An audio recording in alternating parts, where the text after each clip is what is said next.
definisi syirik adalah taswiyatu ghairillah billah fima huwa min khasaisillah. Secara bahasa Indonesia artinya menyamakan selain Allah dengan Allah pada perkara-perkara yang merupakan keistimewaan Allah Subhanahu wa taala.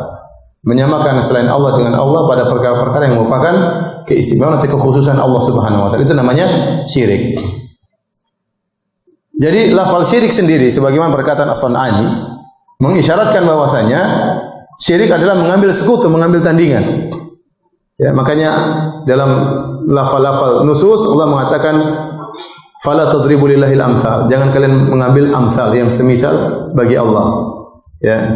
Fala taj'alu lillahi andadan. Jangan kalian mengambil nid sama saingan bagi Allah Subhanahu wa taala. Ya. Dalam suatu hadis kata Nabi sallallahu alaihi wasallam, "Aj'altani lillahi niddan?" Kau jadikan aku tandingan bagi Allah. Dalam riwayat yang lain, "Aj'altani lillahi idlan?" Kau jadikan aku sebagai penyaing bagi Allah Subhanahu wa taala. Waktu ada seorang sahabat berkata, "Masya Allah wa syi'ta." Karena kehendak Allah dan kehendak engkau wahai Muhammad. Maka Nabi marah. Nabi berkata, "Aja'altani lillahi niddan?" Kau jadikan aku tandingan bagi Allah. Dalam riwayat yang lain, "Aja'altani lillahi idlan?" Kau menjadikan aku pesaing bagi Allah. Kalau idl itu dalam idlani dalam bahasa Arab, kalau seorang naik onta atau naik himar, kemudian dia taruh barang di himar tersebut, kantong kanan, kantong kiri. Ya, diusahakan untuk seimbang supaya himar tersebut tidak miring sebelah. Ya, itu namanya idlan. Dua idl. Ya. Kata Nabi, kau mau jadikan aku pesaing bagi Allah Subhanahu Wa Taala. Jadi syirik itu bukan menyembah selain Allah, tidak menyembah Allah. Itu namanya bukan syirik. Secara bahasa, syirik itu engkau menyembah Allah dan menyembah selain Allah. Itu namanya syirik. Jadi kalau ada orang ateis, pada dasarnya dia bukan orang musyrik. Ya, pada dasarnya bukan orang musyrik. Karena secara bahasa namanya orang musyrik itu orang yang menyembah Allah dan juga menyembah selain Allah. Makanya ya, Nasrani dikatakan musyrikin. Kenapa? Selain menyembah Allah, mereka juga menyembah Nabi Isa alaihissalam. Itu disebut dengan musyrikin. Ya. Makanya orang yang meskipun berdoa kepada Allah, tapi berdoa kepada selain Allah, maka itulah namanya kesyirikan. Ini perlu kita pahami. Lafal syirik itu artinya mengambil saingan, tandingan, pembanding bagi Allah Subhanahu wa taala. Sehingga menyamakan selain Allah tersebut dengan Allah pada perkara-perkara yang merupakan kekhususan Allah Subhanahu wa taala. Sebagaimana sering kita sampaikan juga bahwasanya tauhid agar mudah dipahami dibagi menjadi tiga, namanya tauhid al-uluhiyah, tauhid ar-rububiyah, tauhid al-asma wa sifat. Tauhid al-uluhiyah secara sederhana maknanya tidak ada yang berhak disembah kecuali Allah Subhanahu wa taala. Tauhid ar-rububiyah maknanya tidak ada yang menciptakan, memiliki dan mengatur alam semesta kecuali Allah. Tauhid al-asma sifat artinya tidak ada yang memiliki sifat-sifat yang maha tinggi kecuali Allah Subhanahu wa taala.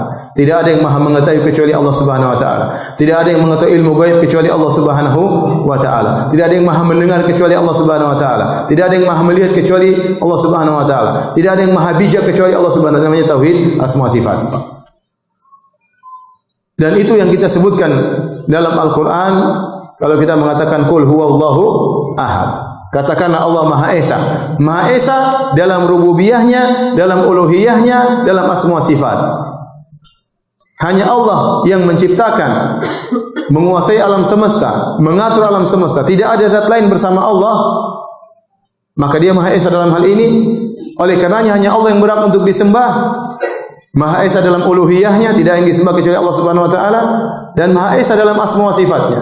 Dia yang maha melihat, maha mendengar, maha mengetahui, maha tahu hal gaib, maha memberi rizki, cuma Allah semata. Itu tauhid. Dari situ kata para ulama, kesyirikan juga secara global bisa kita klasifikasikan menjadi tiga. Syirik dalam tauhid uluhiyah, syirik dalam tauhid asma wa sifat, syirik dalam tauhid ar-rububiyah. Ini bagian secara global. Syirik dalam tauhid ar-rububiyah tatkala seorang meyakini bahwasanya ada yang menciptakan selain Allah bersama Allah, itulah syirik dalam tauhid ar-rububiyah. Atau meyakini bahwasanya ada yang ikut memiliki alam semesta ini bersama Allah, itu syirik dalam tauhid ar-rububiyah. Atau meyakini bahwasanya ada yang ikut mengatur alam semesta selain Allah, maka itu adalah syirik dalam tauhid ar-rububiyah. Apakah ada orang-orang zaman sekarang terjerumus dalam kesyirikan seperti ini? Di antara kaum muslimin saya rasa ada. Contoh di antara syirik rububiyah yang mungkin diyakini oleh sebagian kaum muslimin, meyakini bahwasanya Allah telah memberikan hak otonomi kepada sebagian makhluk untuk mengatur sebagian alam semesta. Seperti keyakinan sebagian orang bahwasanya pantai selatan dikuasai oleh Nyi Roro Kidul.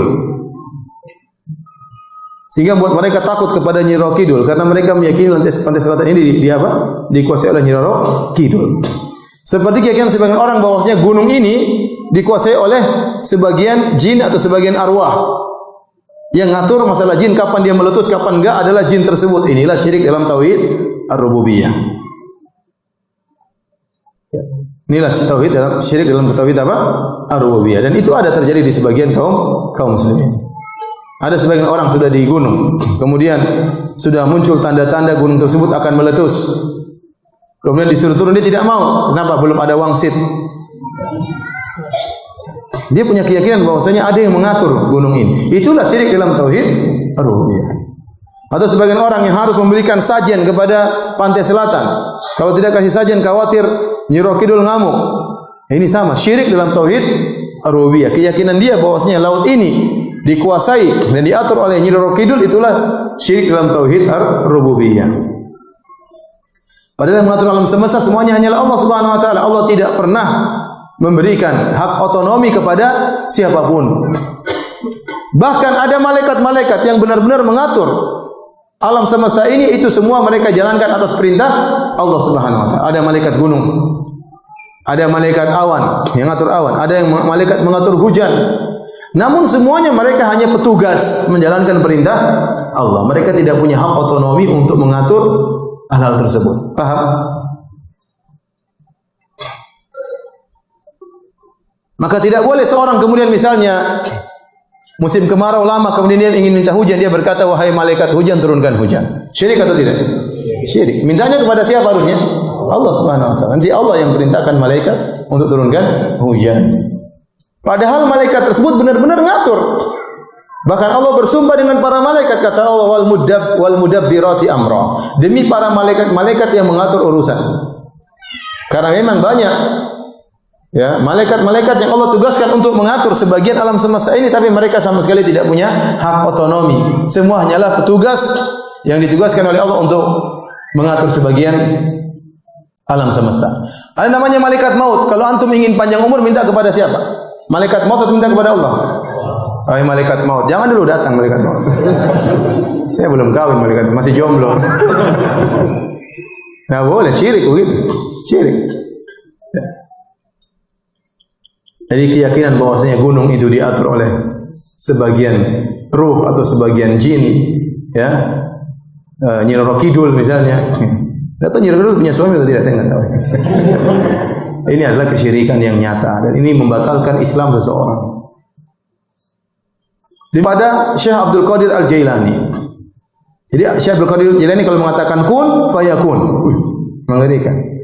Itu syirik itu. Sejak kapan Syekh Abdul Qadir Al-Jailani diberi hak otonomi untuk kun fayakun? Wong Nabi Muhammad SAW saja tidak punya kun fayakun. Nabi waktu perang Uhud terluka atau tidak? Terluka. Kalau Nabi punya kun fayakun, dia akan mengatakan, mampus kalian wahai orang musyrikin, maka mampuslah. Tapi tidak. Nabi terluka, Nabi berdarah, ya. Sampai gigi beliau tanggal. Nabi tidak pernah punya kun fayakun.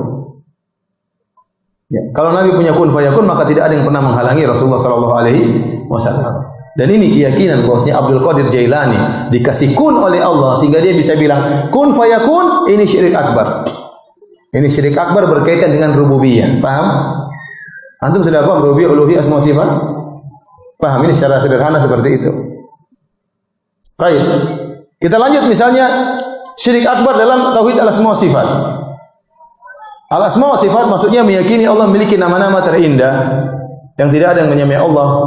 dalam nama-namanya karena nama-namanya mengandung makna-makna yang maha tinggi.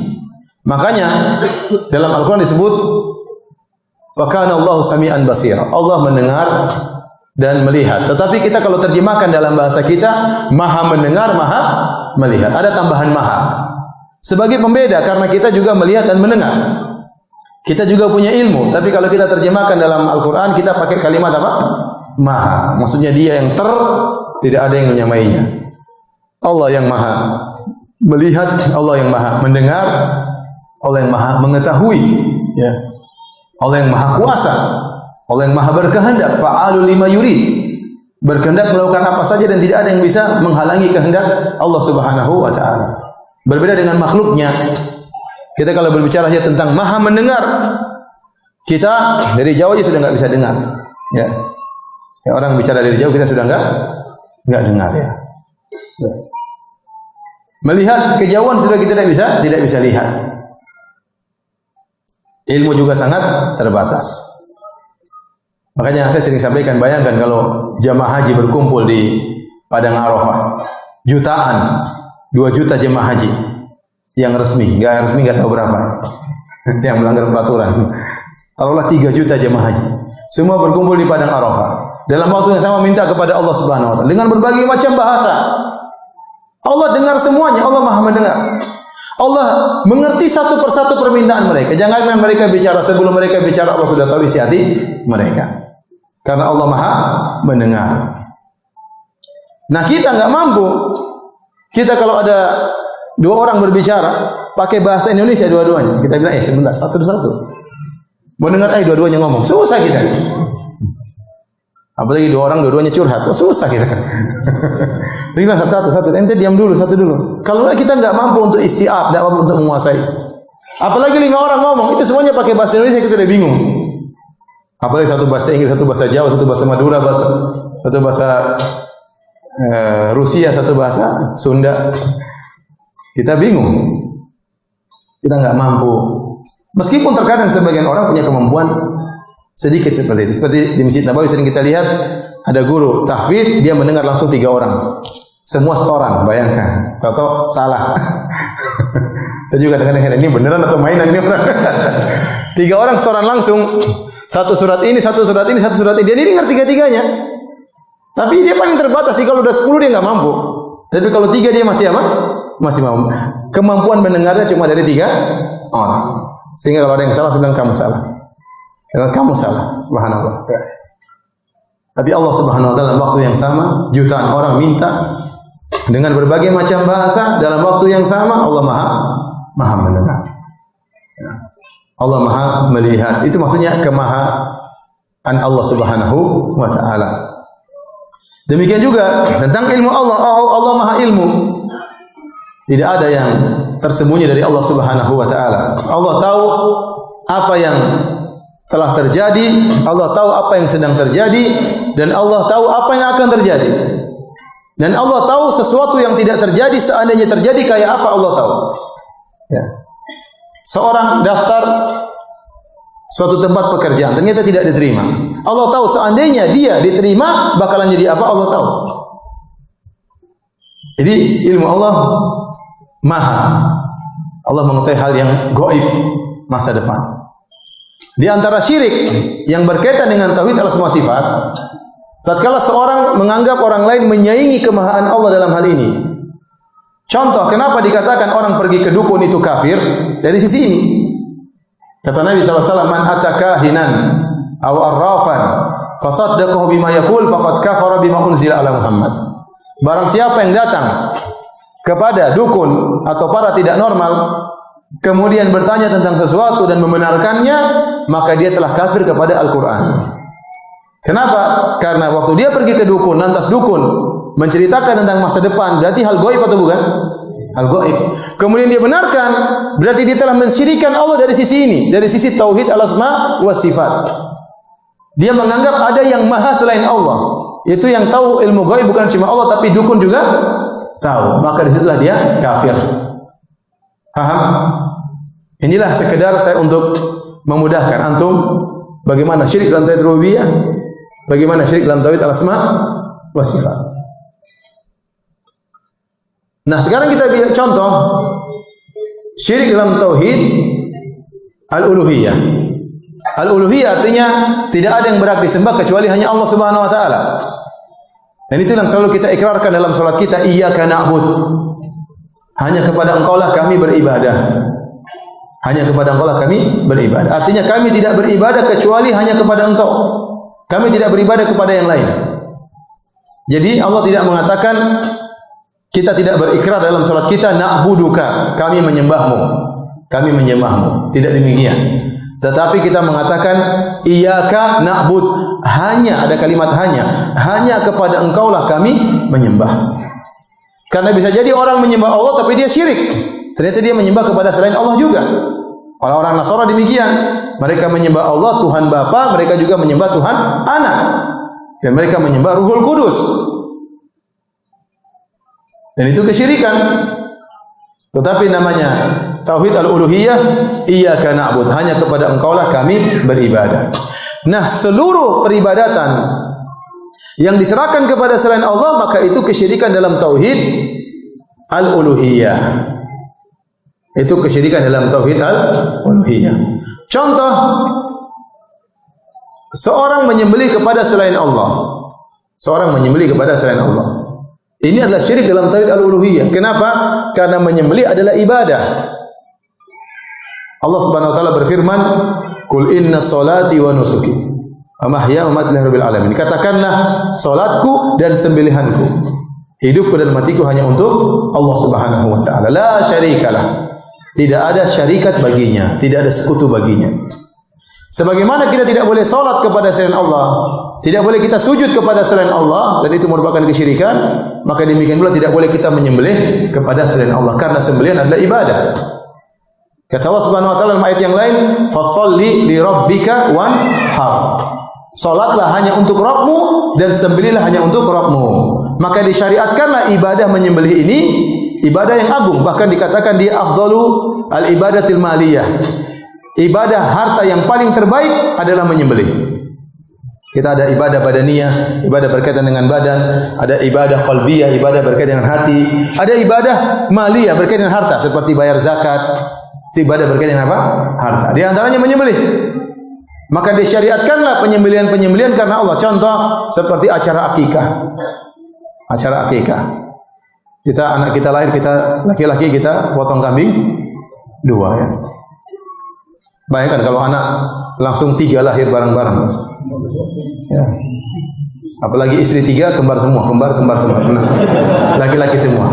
Berarti kambingnya berapa? 12. Jangan menghayal ente. Satu sudah repot. Jadi kita nyembelih kambing karena Allah. Ibadahnya pada sembelihannya, sembelihannya itu ibadah.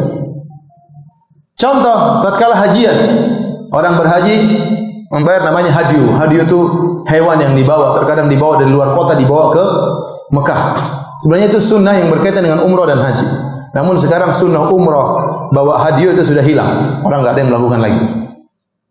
Harusnya kalau kita mau umrah, kita dari Madinah bawa kambing, dari Indonesia boleh. Kita bawa menuju ke kota Mekah untuk kita serahkan di Mekah dan untuk disembelih dibagikan kepada orang-orang di Mekah.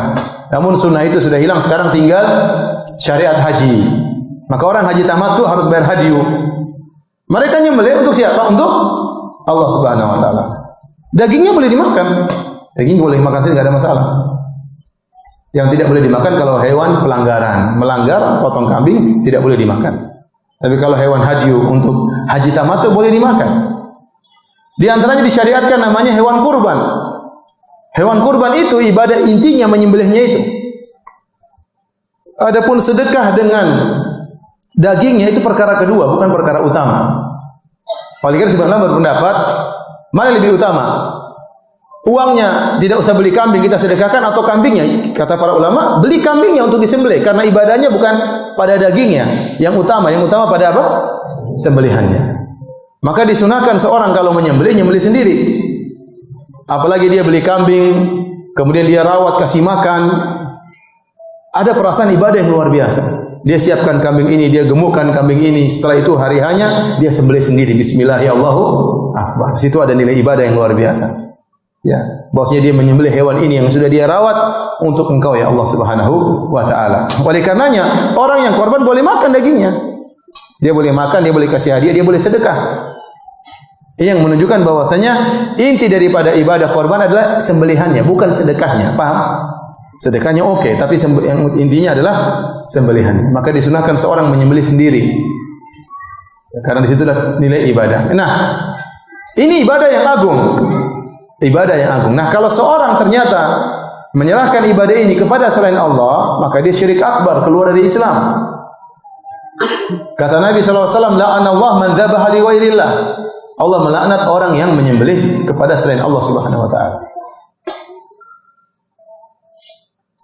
Dalam satu hadis yang diriwayatkan oleh Tariq bin Syihab dari Salman Al-Farisi, beliau berkata, dakhala ar-rajulu an-nara fi dhubabin wa dakhala ar-rajulu al-jannata fi dhubabin. Hadis ini hadis yang mauquf, namun sebagian ulama mengatakan maknanya marfu. Mauquf itu dari sahabat, bukan dari Nabi. Tetapi tatkala Salman Al-Farisi berbicara tentang sesuatu yang gaib, kata mereka tidak mungkin sahabat ini berbicara sesuatu yang gaib kecuali mendengar langsung dari Nabi sallallahu alaihi wasallam. Inti hadis itu dari Tariq bin Syihab dari Salman Al-Farisi. Dia berkata, dakhala ar-rajulu al-jannata fi dhubabin. Ada seorang lelaki masuk surga karena seekor lalat. Wa dakhala ar-rajulu an-nara fi dhubabin. Ada seorang laki-laki masuk neraka gara-gara seekor lalat. Qalu wa kaifa dzalika ya Rasulullah? Kok bisa wahai Rasulullah? Seorang masuk surga gara-gara seekor lalat, seorang masuk neraka gara-gara seekor lalat. Maka Nabi jelaskan, marra rajulani ala qaumil salam. Ada dua orang lewat suatu kampung, kampung itu punya berhala. Dan orang kampung tersebut tidak membolehkan seorang pun lewat kampung tersebut sampai menyembahkan sesuatu. Maka dua orang tadi diberhentikan oleh kampung tersebut. Mereka berkata, qarrib, sembahkan sesuatu untuk berhala kami. Yang satu berkata, ma indi syai', saya tidak punya sesuatu untuk saya sembahkan. Kata mereka, qarrib walau dzubaban, sembahkan sesuatu, berikan sajian meskipun hanya seekor lalat. Kata dia, enggak, saya tidak akan menyembahkan sesuatu kecuali hanya kepada Allah Subhanahu wa taala. Fadarabu unuqahu, maka mereka pun penggal kepala orang ini, fadakhalal jannah, maka dia pun masuk surga. Wa qalu lil akhar, kemudian mereka berkata kepada yang kedua, qarrib, sembahkan sesuatu.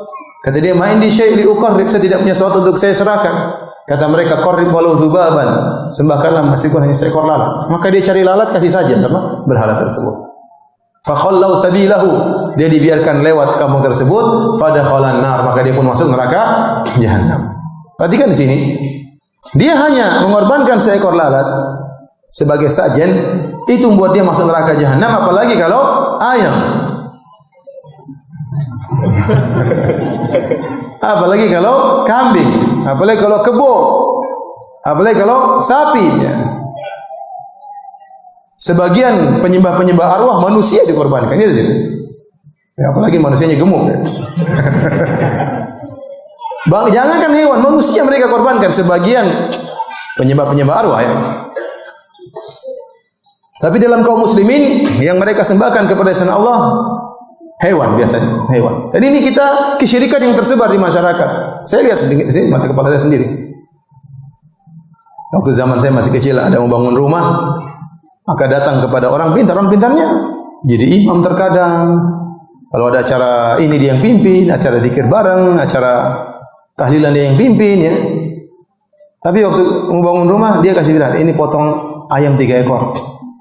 Terus darahnya ditumpahkan, taruh di tanah yang akan dibangun rumah supaya jin penunggu tanah tidak mengganggu. Jadi hal ini sangat membuat masyarakat bimbang, ya. Masyarakat tidak tahu, kelihatannya ini orang alim, ternyata ngajarin apa? Kesyirikan. Ya, orang awam mana tahu lah ini orang alim, orang pintar kok. Masa ngajarin kesyirikan? Ternyata ngajar kesyirikan. Saya lihat dengan mata kepala sendiri, kemudian diambil ayam, disembelih, kemudian darahnya ditumpahkan ke mana? Ke tanah. Ini syirik akbar, mengeluarkan seorang dari Islam. Dan saya seringkali ditanya, sebagian teman-teman yang kerja di hutan-hutan, tatkala mereka ingin membongkar hutan, membuat areal baru atau ingin menambang, sering datang orang-orang di situ minta acara adat. Mereka minta diberikan biaya untuk membeli babi-babi, ya. untuk disembelih kepada arwah-arwah. Dan saya sering ditanya, Ustaz bagaimana Ustaz? Mereka minta agar saya nyumbang babi. Karena kalau tidak akan dikasih areal. Saya bilang tidak boleh. Tidak boleh. Ente nggak dapat proyek, mending nggak usah dapat proyek daripada proyek syirik. Rezeki masih banyak. Ya. Rezeki masih banyak. Cari rezeki tempat lain. Nego dengan mereka, jangan. Kalau untuk arwah itu nggak boleh. Mereka minta uang, kasih uang. Tapi kalau mereka minta uang untuk beli babi, untuk disembelih, diserahkan kepada ruh, maka jangan mau. Kalau mereka minta uang, kasih aja. Mereka buat teler, buat mabuk, ya biarin aja. Tapi kalau ternyata mereka bilang untuk ini dengan perincian, untuk maksiat, maka jangan kasih. Apalagi untuk apa? Syirik. Tapi Ustaz, ya sudah, terserah ente. Kapan lagi dapat proyek? Kapan lagi syirik? Dan itu banyak kejadian seperti itu. Tambang, buat areal kebun. Itu nanti datang orang-orang adat setempat minta untuk acara tersebut. Dan inilah kesyirikan. Contohnya seperti sajen kepala kerbau yang mungkin dilepaskan di pantai selatan. Kalau ada yang bilang ini sedekah laut, gimana sedekah laut? Mau sedekah sama siapa? Sedekah sama ikan-ikan. Ngapain? Memang ikan suka kepala kerbau. Orang miskin masih banyak aja nanti sedekah sama ikan. Yang kelaparan butuh makan daging masih banyak, ngapain nanti sedekah sama ikan? Ikan tidak butuh sedekah, mereka sudah hidup. Ngapain nanti sedekah sama siapa? Ikan. Bahlul nanti. Nah iya. Ikan memang ngapain ente kasih makan ikan? Ente makan ikan. Jangan ikan dikasih makan. Aneh-aneh. Terus kenapa harus kepala kerbau? Kalau ente kasih makan ikan enggak harus kepala kerbau. Ente kasih tumbuh-tumbuhan, banyak ikan-ikan saya lihat dikasih daun-daunan mereka makan. Kenapa harus kepala kerbau? Saya khawatir hanya sekedar permainan, ya, untuk ngeles. Padahal ini benar-benar acara kesyirikan. Itu yang saya khawatirkan. Kalau murni ini sedekah laut untuk Allah, ente Allah tidak butuh sedekah seperti ini. Ente kalau berkorban caranya benar, tunggu hari korban, ente sembelih enggak apa-apa. Ngapain ente taruh di lautan? Buang-buang ini rizki. Kerbau banyak yang suka atau tidak? Banyak yang suka dimakan. Ngapain ente sembelih taruh di laut? Kurang kerjaan. Terus pakai ritual mau meletakkan kepala kerbau. Jangan main-main dengan kesyirikan. Jangan bermudah-mudah dengan kesyirikan. Kesyirikan itu kita harus lari sejauh-jauhnya. Jangan nyerempet-nyerempet. Hati-hati. Kalau nyerempet-nyerempet zina saja berbahaya, apalagi nyerempet-nyerempet apa? Syirik. Nah, ini contoh ya. Syirik akbar ya. Dulu zamannya lumpur lapindo juga gitu. Ada yang bilang, "Udah, lemparkan kambing berapa ekor." Lempar, lumpurnya masih keluar, kambingnya kurang. Kurang syirik. Subhanallah. Sampai zaman modern seperti ini masih ada yang percaya seperti ini, masih ada. Selama iblis belum mati, syirik masih jalan. Syirik masih apa? Jalan.